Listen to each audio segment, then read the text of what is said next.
and I will be keeping an eye on the chat box. So if somebody has a question, go ahead, type it in, and then we'll make sure we get those answered as we move along in the webinar. So let's level set. Let's start with why health insurance has been such a problem for so many employers for so long.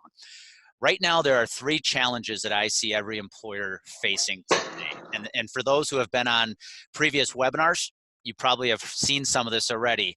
But the first challenge everybody faces right now is this thing called the medical loss ratio rule. You know, this is a rule that was put back in place, put back into law back in 2010 when the Affordable Care Act came out. And essentially what the government was trying to do was limit carrier revenue.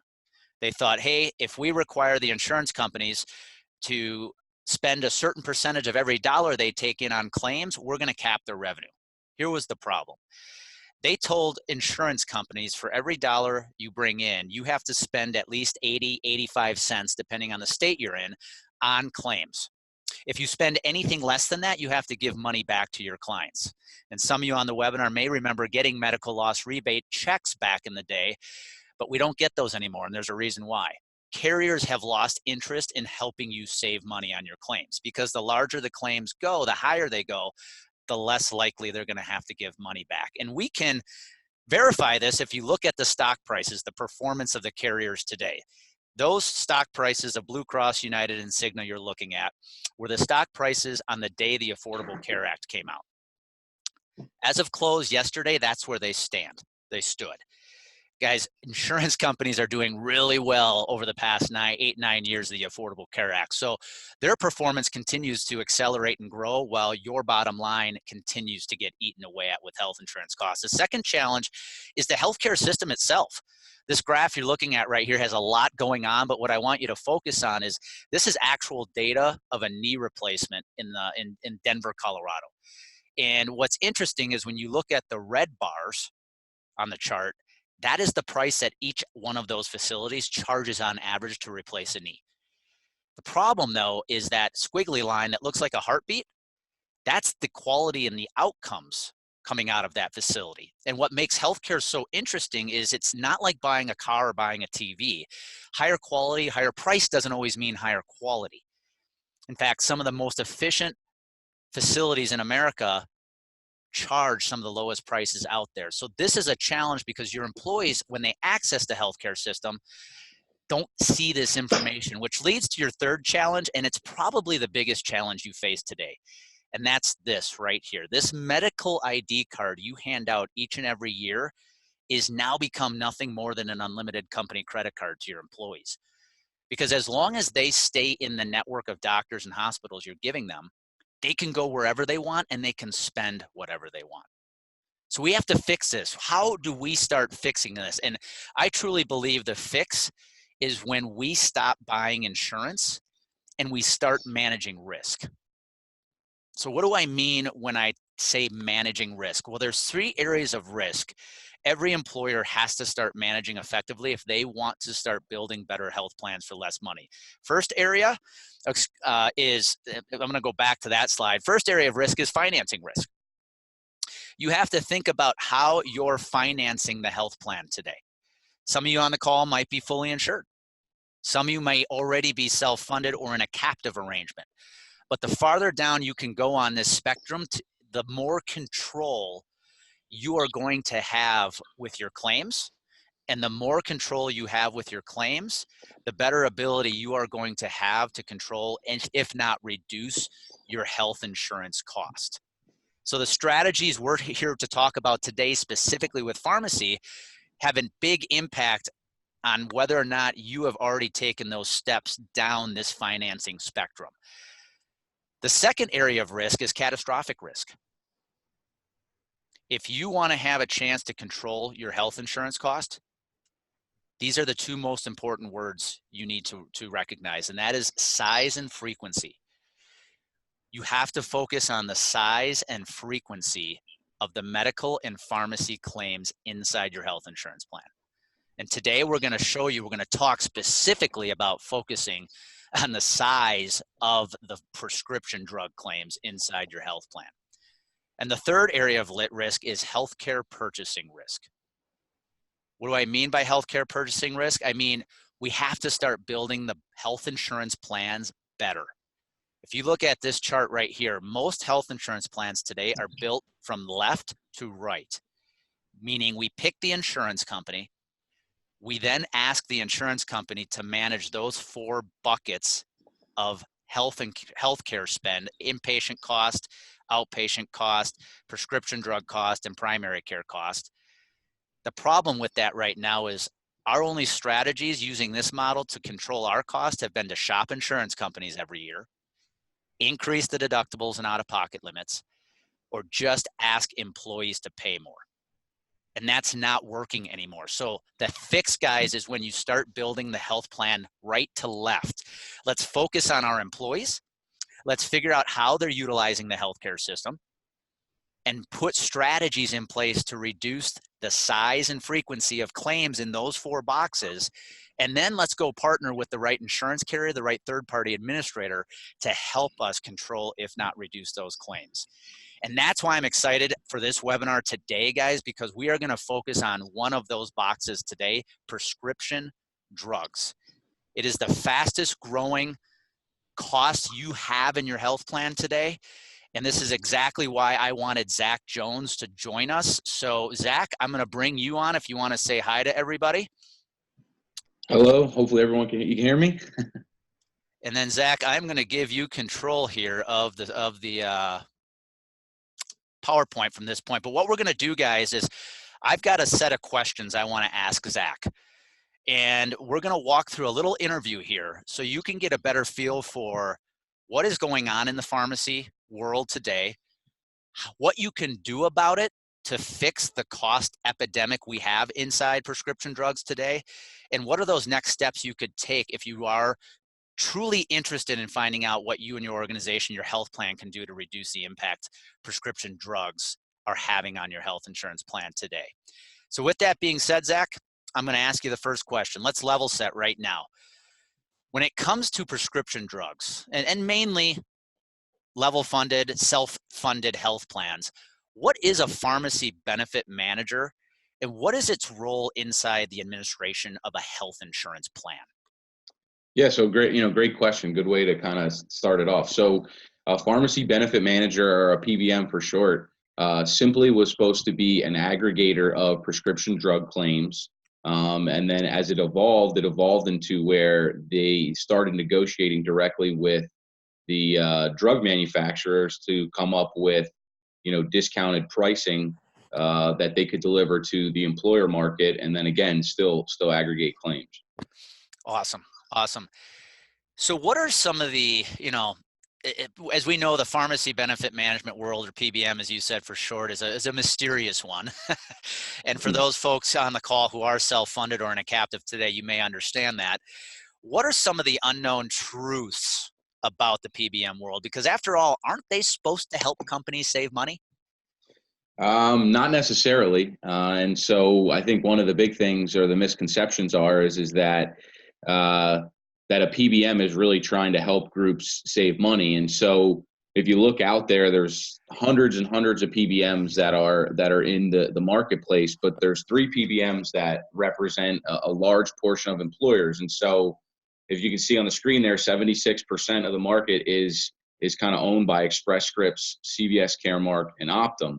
And one of the things that I think a lot of people forget is that all 3 of those entities are Fortune 500 companies, and meaning that they trade on the stock exchanges, and they have a fiduciary responsibility to raise their share price. And so when you have that component you're going to have some misaligned interest in the fact that they're going to make sure they're going to do everything they possibly can for the people who own their stock to make sure that stock price goes up.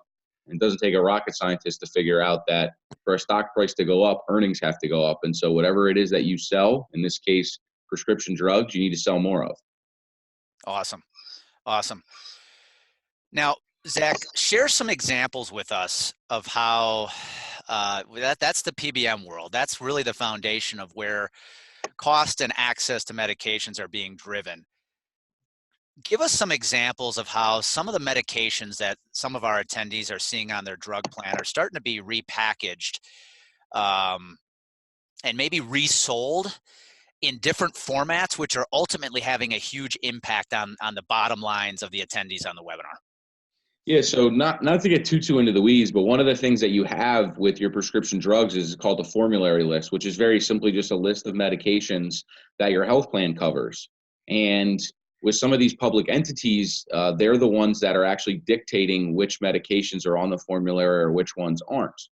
And unfortunately, a lot of times they build their formularies based on what medications or what drug manufacturers are going to give them bigger rebates. And so, really good examples are, and this is kind of funny because I get to talk to employers and folks like Andy pretty much all across the country on a daily basis.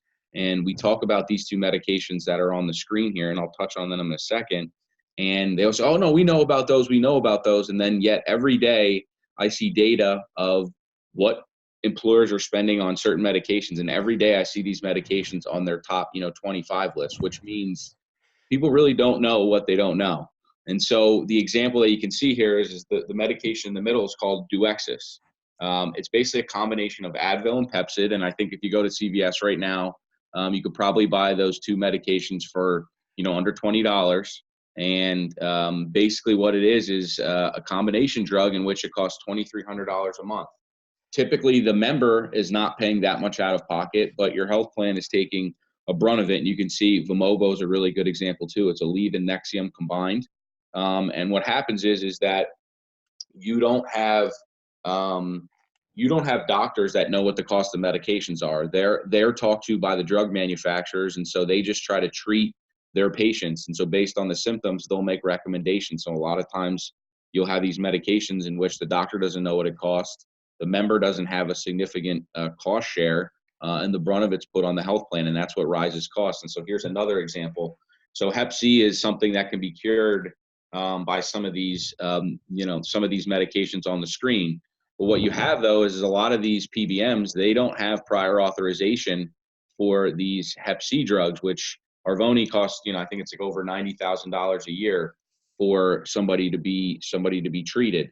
And what you have to understand is that based on different symptoms, you may or may not need to be taking that medication. There may be other options before you actually go on something this expensive. Yet the prior authorization is waived. So it means if you have Hep C, the doctor prescribed the medication, the person doesn't have to go through any type of step therapy or clinical approval. They can just go get the medication, start the process. And now, again, your health plan's under the situation where, they're paying a big dollar amount for a very expensive medication. That's an awesome segue, Zach, too, because you talked about the formulary list. A lot of the attendees on the webinar and a lot of employers out there today are still getting told or still being told that the best way to control cost on your prescription drugs is the stuff we've been hearing about for years. Tweak your copays, or change the formulary list, or go to a forced generic step therapy program. Do you have any insight as to why these don't actually help you save money? Well, again, you have to just go back to the aligned interest. Like, where do they make more money? Is their contract and the way you're contracted with your PBM, are they actually putting themselves in a situation where they make more money on a higher cost drug?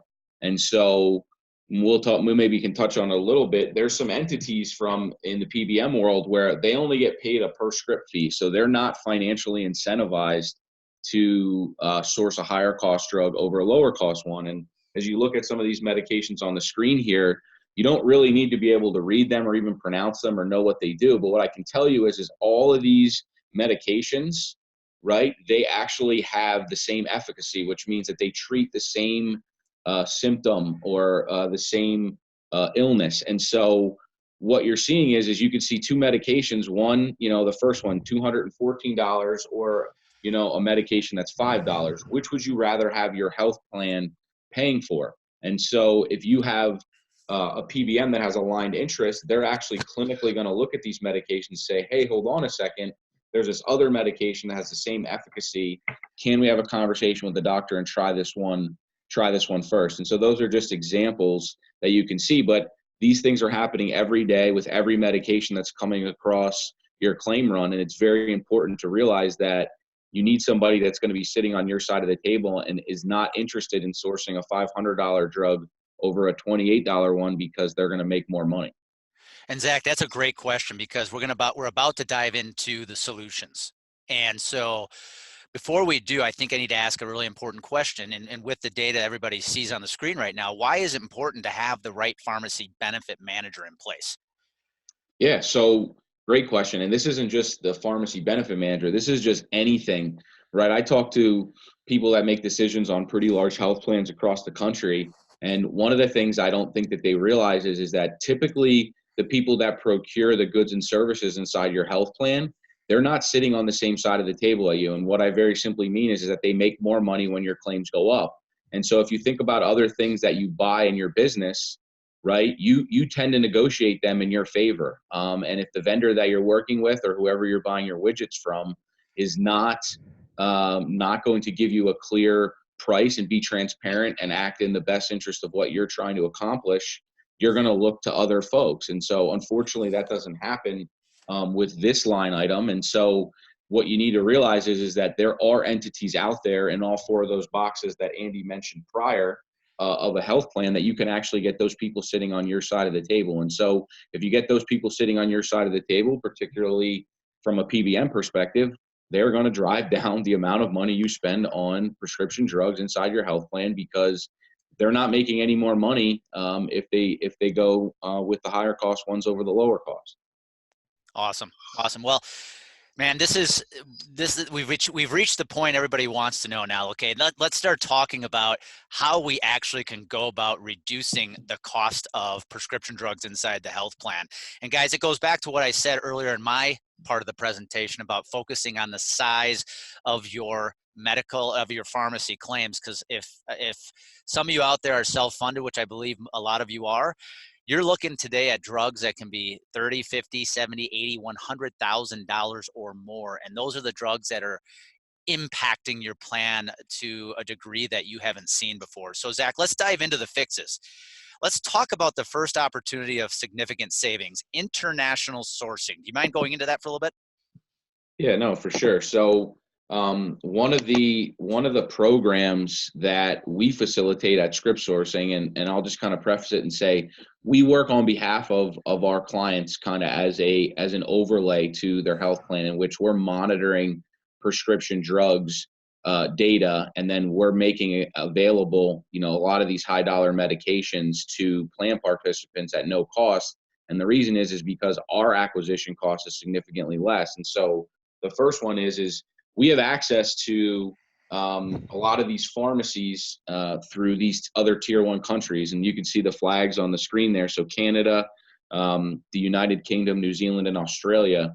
And what we do is these are brick and mortar pharmacies in these other countries. They serve their own citizens. They have a pharmacist that, has the same FDA requirements or higher than we do. And so what we're able to do is provide a mail order program in which we can have these medications shipped directly to a member right to their doorstep. And it comes from the same manufacturer that manufactures the medication that they purchased here domestically. It's just that the net acquisition cost in those countries is significantly less. And so we have a lot of success with that program. And, we have lots of folks that have been doing this for a long period of time. And they've seen, their drug spend on the brand name and specialties go down a lot. And so Zach, I want to focus on the part of this slide that says 2 decades of experience. Some on the webinar may have been told in the past that, this international sourcing, it's illegal. And so can you elaborate on that a little bit, maybe clear up some of the misperceptions that are out there?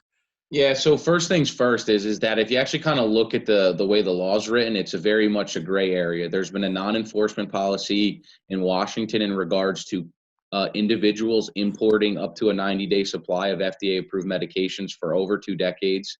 No one's ever gotten even their hand slapped. And, frankly, one of the things you have to look at is that from a government perspective, everything that you read, both sides of the aisle, kind of supports the fact that they're not really in a position to hammer, I would say Aunt Betty that lives in Buffalo going to see her sister in Toronto and getting some Advair. It's just not in good taste. And the reality is they know that these medications are the same medications from the same manufacturer. It's just coming from a pharmacy that is crossing an imaginary line into the United States. Okay, awesome. Thanks for clearing that up. All right, let's talk about the second option.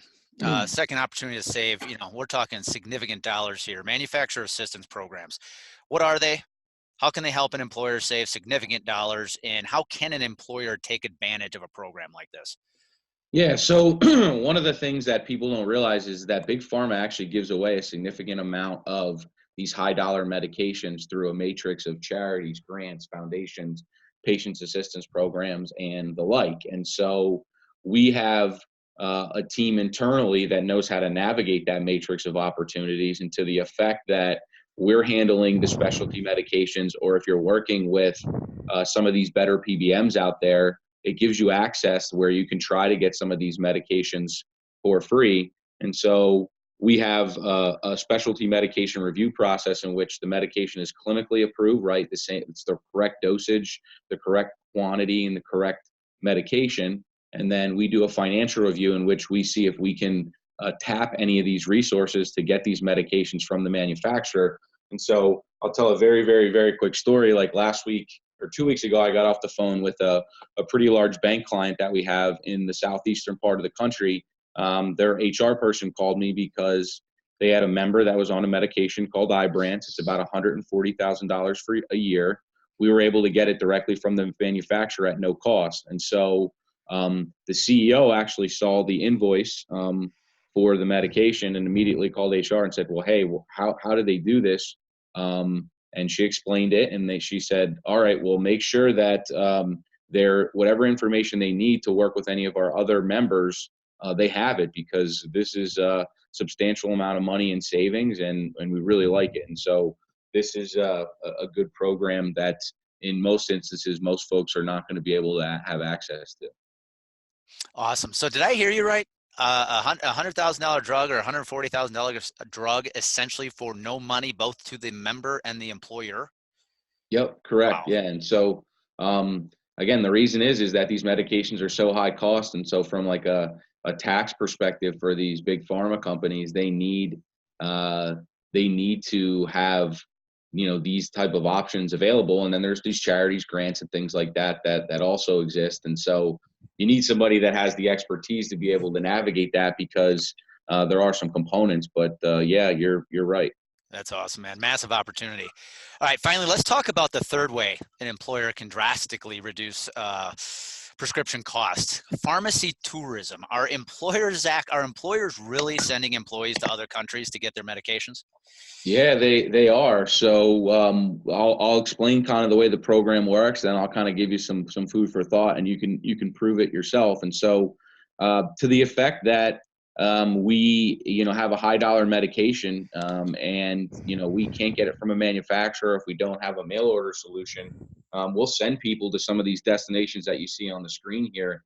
Cayman Islands, San Diego, for an employer sponsored mini vacation in which they go over the border to Mexico or in the Caymans, and they see a doctor at a world-renowned facility. They get the same exact medication that they're getting here from their regular pharmacy, and they bring it back over the border. They bring it back home with them, and then the rest of the time is theirs to enjoy a little vacation paid for by the employer. And the end result is that the employer ends up still saving a significant amount over what they normally would have paid. And so the food for thought is the state of Utah, their state health plan, they actually do this and have a program just like this for their state workers. And so if you Google Utah Pharmacy Tourism Program, it comes right up on their state website. They actually pay members to go and get some of these medications over the border in Mexico, and you can kind of read about that. So it's not, while it's a little bit unusual, and sometimes people think like, wow, this is a little outside of the box. Yes, it is, but it is happening. Employers are doing it. And we have what we would call repeat offenders. Typically, we have an employer, the first time they do it, they're a little skeptical. The person goes, and then usually more than not, we have other people that actually partake upon these type of programs, and because they realize it works, and the employer has financial success, and the employee likes the experience. So That's awesome. Wow. So Zach, if I heard you right, you just kind of refresh and summarize, the three things we just talked about, three solutions we just talked about. If you're an organization sitting on this call right now, maybe you're blue collar, maybe you have employees who are getting paid in the $12 to $20 an hour range, or even people making $45,000, $50,000 an hour. There are opportunities to provide some significant drug savings to both the health plan and the members, that we're seeing some of your clients save 50+% on those medications. Is that correct? yeah, no, for sure. I mean, we definitely have employers that end up, they end up cutting their spend significantly, 30 to 50% within a year. And very simply, it's because they have or they've hired people that have aligned interests with what they're trying to do, which is spend less money on prescription drugs. Yep. Awesome. Well, Zach, we got 2 minutes left. Let's finish up with this question. If somebody on this webinar wanted to take the next step, so they're sitting there, they know drugs are impacting their health plan, they want to take the next step, what would they have to do to see if this made financial sense for them?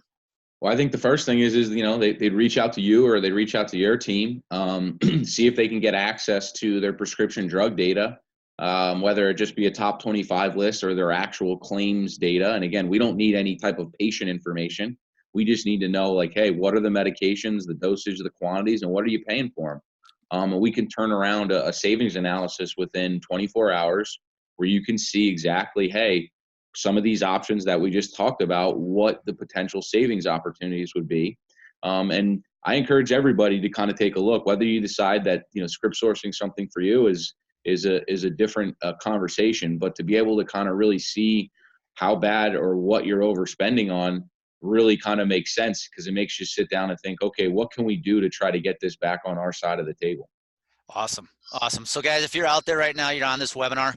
I know a lot of you probably have your renewals coming up in the next couple months here in January 1st, and you're struggling with what prescription drugs are doing to your health plan.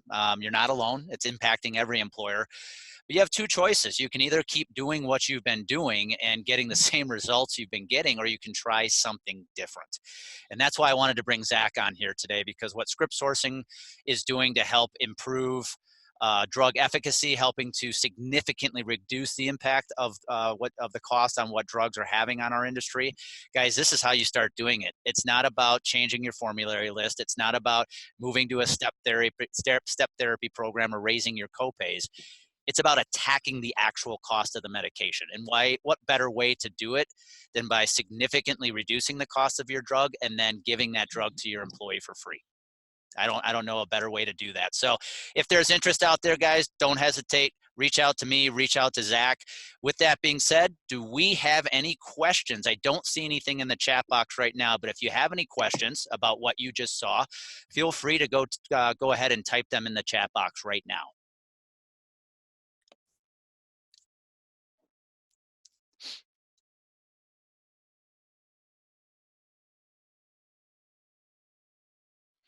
Zach, you must have done a good job, my man. We don't have any questions right now. So with that being said, guys, like I said, I wanted to keep it short and sweet and to the point. So we are at the half-hour mark. Thank you for jumping on. Again, if your health insurance renewal is staring you right around the corner, it's time to do something different if you want to get different results, guys. So thank you for being on the webinar. Have a great afternoon and have a great rest of the week. Thanks, Zach.